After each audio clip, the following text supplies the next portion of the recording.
Good morning students, कैसे आप सब लोग। आज मैं सबसे पहले आप सभी लोग बच्चों को बधाई देना चाहता हूं जिन्होंने कल सीबीएसई बोर्ड की हाई स्कूल की परीक्षा पास की है। मैं पास करने की बात इसलिए कर रहा हूं क्योंकि कुछ बच्चे पास हुए हैं, कुछ बहुत अच्छे पास हुए हैं, कुछ बहुत ही ज़्यादा अच्छे पास हुए हैं जिनके 90 या 95% से भी ऊपर मार्क्स आए हैं। तो अभी हम थोड़ा सा 10th क्लास की बात कर लेते हैं। तो हमारे पूरे देश के अंदर हम बात करें, लगभग इस वर्ष सीबीएसई बोर्ड, यूपी बोर्ड की खासकर बात करते हैं, इसके अलावा बहुत सारे बोर्ड हैं। बिहार का बोर्ड अलग है, राजस्थान का बोर्ड अलग है, हरियाणा का स्टेट बोर्ड अलग है। सभी स्टेट्स के अपने अपने बोर्ड्स की परीक्षाएं संपन्न कराती हैं और पूरे इंडिया के अंदर लगभग अप्रॉक्स हम लोग देखें तो करीब 10th क्लास की परीक्षा 80 से लेके 85 लाख बच्चों ने करीब 10th क्लास की परीक्षा इस बार दी थी। जिसमें से हम बात करें रिजल्ट ऑफ परसेंटेज का तो अप्रॉक्स उसमें से 70 लाख बच्चा हाई स्कूल में पास हुआ है इस बार। 70 लाख बच्चा हमारे इंडिया के अंदर, 70 लाख एक बहुत बड़ा फिगर होता है। आप लोग सोच रहे होंगे 70 लाख बच्चा 10th की परीक्षा में विभिन्न विभिन्न बोर्डों में, हम बात कर रहे हैं खाली सीबीएसई की या आईसीएसई की या यूपी बोर्ड की बात करते हैं, क्योंकि सीबीएसई में भी लगभग 17 लाख बच्चे अपीयर हुए थे, जिसमें जो रिजल्ट गया है लगभग 93% का। कल जो रिजल्ट डिक्लेयर हुआ 93% समथिंग करके जो पासिंग का रेशियो है वो 93% बच्चे पास हुए हैं। 17 लाख बच्चे बैठे, उसमें से मैं समझता हूँ लगभग 15 लाख, 15.5 लाख बच्चा 10th क्लास में पास हुआ है। यूपी बोर्ड की बात करें तो उसमें लगभग 27 लाख बच्चा बैठा था खाली यूपी के अंदर, और बिहार बोर्ड की बात करें तो उसमें भी लगभग 16-17 लाख बच्चा बैठा था 10th की परीक्षा के अंदर। तो ये एक बहुत बड़ा फिगर है। हमारे देश में इतने सारे बच्चों ने एक साथ हाई स्कूल मतलब 10th की परीक्षा पास की है, तो मेरी बहुत बहुत शुभकामनाएं हैं। मेरी बहुत बहुत उनसे ईश्वर से भी प्रार्थना है कि वो आगे चल के अपना कोई अच्छा रास्ता चुने, क्योंकि ये जो क्लास होती है 10th, इसके बाद हमारा सिस्टम कुछ डिफरेंट हो जाता है पढ़ाई का, क्योंकि 9th 10th तक की पढ़ाई एक डिफरेंट मोड में की जाती है। इसके बाद हम लोग कॉम्पिटिटिव मोड्स में आ जाते हैं। तो आज की डेट में जो मेरा विषय है कि पेरेंट्स के लिए खासकर है, बच्चों के लिए भी है, कि हम लोग थोड़ा सा बहुत ही विचलित हो जाते हैं कि स्ट्रीम को लेके, इसको अब 10th के बाद क्या स्ट्रीम दिलाई जाए। तो मेरा शुरू से ही इसमें एक ही मानना है कि सबसे पहले हम बच्चे की चॉइस को देखें। हम कोई भी सब्जेक्ट कॉमर्स उसके ऊपर थोपे ना कि भाई तेरे को सीए ही बनना है, मैं व्यापारी आदमी हूँ, बिजनेसमैन हूँ, तो मेरे को अपने बच्चे को सीए ही बनाना है। हम कोई भी अपने विचार बच्चे के ऊपर ना थोपें, या मैं डॉक्टर हूँ तो मेरा बच्चा भी डॉक्टर बनना चाहिए, मैं इंजीनियर हूँ तो मेरा बच्चा भी डॉक्टर बनना चाहिए, इंजीनियर बनना चाहिए, या पड़ोस में जो शर्मा जी हैं उनका बच्चा इंजीनियर बन गया है 2.5-3 लाख रुपए महीना, 5 लाख रुपए महीना कमा रहा है, तो मेरा बच्चा भी सेम इंजीनियर बनना चाहिए। तो इसको हमको थोड़ा सा दिमाग से निकालना पड़ेगा।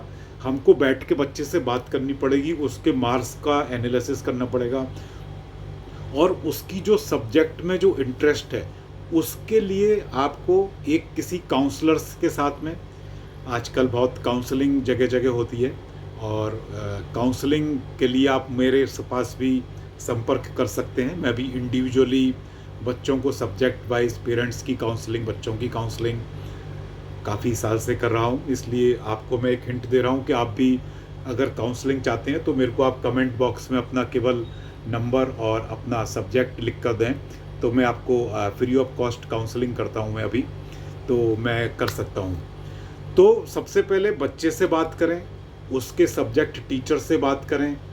सब्जेक्ट टीचर से बात करना इसलिए ज़रूरी रहता है जिन्होंने उन बच्चे को 10th में, सपोज करो कॉमर्स का बच्चा है या साइंस का बच्चा है या ह्यूमैनिटीज़ का बच्चा है, वो जो भी सब्जेक्ट लेना चाहता है, साइंस लेना चाहता है, कॉमर्स लेना चाहता है, तो आप उसके 10th के जो बेसिक सब्जेक्ट्स होते हैं, जैसे साइंस होता है, मैथ होता है, सोशल स्टडीज़ होता है। तो इन वाले टीचर्स से एक बार आप डिस्कशन ज़रूर करें, बच्चे को समझें, बच्चे को डेप्थ में जाके उसको समझाएं, कुछ फ्यूचर प्लान उसको बताएं कि कौन कौन से प्रोफेशंस अच्छे होते हैं, कौन से प्रोफेशंस में वो आगे जा सकता है। उसके लिए मैं आपको थोड़ा सा गाइड कर देता हूँ। जैसे अगर बच्चे को आप साइंस दिलाना चाहते हैं तो साइंस में ज़रूरी नहीं कि बच्चा डॉक्टर ही बने, मतलब बड़े होके 12th में आने के बाद वो नीट की परीक्षा ही दे, या वो इंजीनियर ही बने, IIT JEE का पेपर ही दे। इसके अलावा भी बहुत सारे ऑप्शन हैं। कॉमर्स वाला बच्चा ज़रूरी नहीं वो CA ही बने, उसके अलावा भी हमारे पास 50 ऑप्शंस हैं। There are so many options to do the things. आप किसी भी लाइन में जाते हैं, वहाँ पे आप अपना बेस्ट देते हैं तो आप किसी भी मुकाम पर पहुँच सकते हैं। ऐसा नहीं हो सकता कि आपने साइंस लिया तभी भी आप बहुत बड़े इंसान, सफल इंसान बनेंगे, या आपने कॉमर्स ले लिया आप CA बन गए, CS बन गए, या आपने ICWA कर लिया तो आप बहुत बड़े इंसान बनेंगे। आप किसी भी क्षेत्र में, आप ह्यूमैनिटीज़ में भी बहुत बड़े बन सकते हैं, आप कॉमर्स में भी बहुत बड़े इंसान बन सकते हैं, आप साइंस में भी बहुत बड़े इंसान बन सकते हैं। बहुत बड़े से इन द सेंस है कि आप अपने सभी जो ख्वाहिशें हैं, जो भी आपके सपने हैं, जो भी ड्रीम्स हैं, आप किसी भी स्ट्रीम में उनको पूरा कर सकते हैं। अब हम बात करते हैं कि बड़ी स्ट्रीम में, किसी भी स्ट्रीम में जाने के बाद गवर्नमेंट जॉब या प्राइवेट जॉब। आजकल मैं देख रहा हूँ बहुत सारे बच्चे प्राइवेट जॉब्स की तरफ थोड़े से ज़्यादा उनका रुझान है, झुकाव है, क्योंकि प्राइवेट सेक्टर्स के अंदर सैलरीज़ में बहुत डिफरेंस है। गवर्नमेंट में जो सैलरीज रहती हैं, हायर पोस्ट पे भी जाके एक लिमिटेशन से उसकी 1 लाख रुपए या मैक्सिमम 2 लाख रुपए तक, अगर आप IAS बनते हैं, साइंटिस्ट बनते हैं, या आप और किसी गवर्नमेंट जॉब में जाते हैं तो इतनी सैलरी ही आपको मिल पाती है। मंथली की मैं बात कर रहा हूँ। और अगर आप प्राइवेट सेक्टर में जाते हैं, आप CA बनकर किसी इंस्टीट्यूट से जुड़ना चाहते हैं, या आप इंजीनियर बनकर किसी IT कंपनी में जाना चाहते हैं, या किसी मैकेनिकल कंपनी में जाना चाहते हैं, किसी केमिकल कंपनी में जाना चाह सकते हैं, AI आजकल आर्टिफिशियल इंटेलिजेंस का बहुत चल रहा है, तो वहाँ पे सैलरीज एक साल के पैकेज ही उन बच्चों के 40-50 लाख रुपए से स्टार्टिंग होती है। सबके नहीं, केवल जो बच्चे IIT के थ्रू इंजीनियरिंग करते हैं उनको इनिशियली 40-50 या 60 लाख का पैकेज लगता ही लगता है। IITs कितनी है? IITs केवल 23 हैं हमारे देश के अंदर। उसकी परीक्षा IIT JEE मेंस होती है, आपने देखा होगा। उसके बाद एडवांस का पेपर होता है, बहुत टफ पेपर होता है। 10 से लेकर 12 लाख तक बच्चे बैठते हैं इसमें हर साल। और सीट पता है आपको कितनी होती है इसमें? IIT की JEE की सीट कितनी है हमारे यहाँ? IITs 23 हैं, लेकिन सीट इसमें केवल 17,000 सीटें हैं। तो 17,000 सीट हैं। 10th में मैंने अभी बताया आंकड़ा आपको, 80 लाख बच्चे 10th में बैठे हैं। ये सब बच्चे 12th में भी आएंगे। सभी बच्चे अगर इसी तरफ, एक ही तरफ भागेंगे तो आप समझो कोई चीज़ हम ज़्यादा, जब उसकी डिमांड बढ़ जाती है तो एक सर्टेन पीरियड के बाद उसकी डिमांड धीरे धीरे कम भी होने लगती है। कौन सी इंडस्ट्री कब मूव करेगी कुछ कहा नहीं जा सकता है। तो इसलिए आप ह्यूमैनिटीज़ भी लेते हैं, उसमें भी बहुत अच्छा स्कोप है। उसमें भी आप बहुत प्रेस्टिजियस जॉब होता है हमारे देश के अंदर। मैं देखता हूँ जो सबसे ज़्यादा प्रेस्टिजियस जॉब है वो IAS का है, इंडियन एडमिनिस्ट्रेटिव सर्विसेज होती हैं। इसके अलावा इसमें सिविल सेवा, UPSC, CSE इसको बोलते हैं, Union Public Service Commission Civil Services exam, इसके थ्रू आप IAS बन सकते हैं, IFS बन सकते हैं, IRS बन सकते हैं, IPS पुलिस सेवा में भी जा सकते हैं। सैलरीज नो डाउट बहुत अच्छी होती हैं। आपका एक रुतबा होता है, अलग ही जलवा होता है गवर्नमेंट जॉब्स का। IAS मतलब IAS जो आप देखते हो, DM, कमिश्नर, सेक्रेटरीट में जो होते हैं, सेक्रेटरी लोग होते हैं, ये सभी IAS ही होते हैं। IFS इंडियन फॉरेन सर्विसेज होता है, IRS इंडियन रेवेन्यू सर्विसेज होता है। तो बहुत सारे ऑप्शंस हैं ह्यूमैनिटीज़ में भी। इसके अलावा कुछ B ग्रेड के जॉब्स भी हैं, CGL होता है, SSC होता है, बहुत सारे जॉब्स हैं। बैंकिंग में आप जा सकते हैं, रेलवे में आप जा सकते हैं, बहुत सारे जॉब्स हैं। आर्मी में आप जा सकते हैं, CDS आप कर सकते हैं। ऐसा नहीं ह्यूमैनिटीज़ में कुछ स्कोप नहीं है, ह्यूमैनिटीज़ में भी बहुत सारे अच्छे अच्छे स्कोप हैं जिसमें आप अपना नाम रोशन कर सकते हैं, अपनी फैमिली का, अपने टीचर्स का, अपनी सोसाइटी का। और अपने शहर का, अपने देश का, सभी का नाम आप रोशन कर सकते हैं।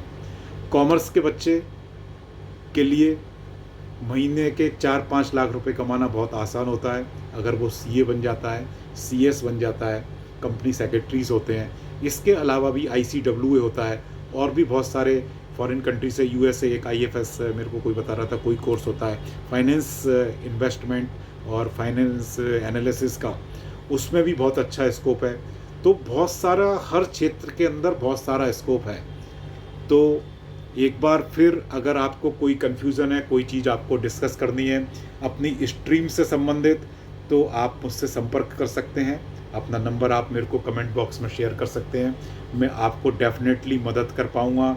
अदरवाइज़ आप बच्चे से बात करें, उसके टीचर से बात करें, या आपकी फैमिली में ही कोई जिस लाइन में बच्चा जाना चाह सकता है उससे उसका डिस्कशन ज़रूर करें। इसमें जल्दबाजी ना करें, स्ट्रीम सोच समझ कर लें। जिस चीज़ में, क्षेत्र में बच्चे का इंटरेस्ट है उसी को उसमें आगे बढ़ने दें। निश्चित रूप से आपका बच्चा सफलता की सीढ़ियों पर अग्रसर होगा। So thank you so much. Best of luck for to getting the good stream for 11th and 12th। Thank you so much. Have a nice day.